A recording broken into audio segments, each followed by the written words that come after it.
I remember it clear as day, that warm, reassuring voice crackling through our old Atwater, Kent radio. It was Franklin Delano Roosevelt, our president, speaking directly to us, to folks like me and my family. He called them fireside chats, and they were a lifeline during those dark days of the Great Depression. Back then, times were tough. Money was scarce, jobs even more so.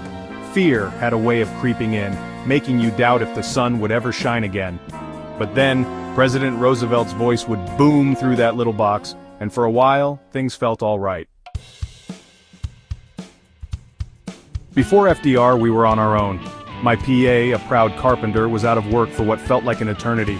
We lost our home, forced to move into a cramped apartment with my aunt and her family.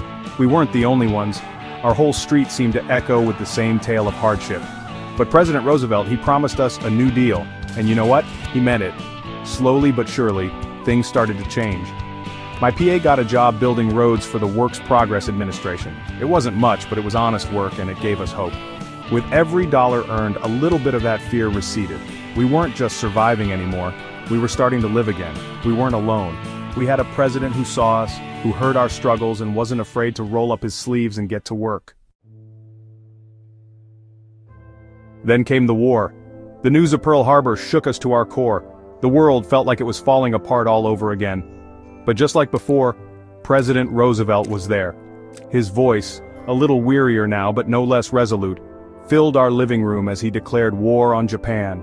He rallied the nation, urging us to stand united against tyranny, and we did.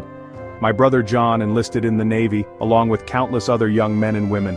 We did our part back home, rationing food, buying war bonds, praying for our boys overseas. Those were long, hard years, but we made it through, just like President Roosevelt promised we would. Today, as I listen to the news, I can't help but think back to those days.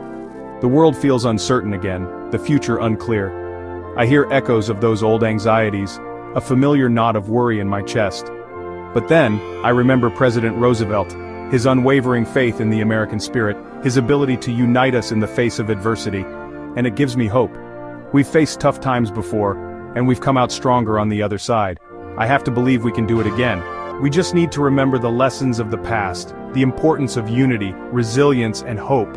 We need a leader who, like FDR, will remind us that even in the darkest of times, the flame of the human spirit can never be extinguished.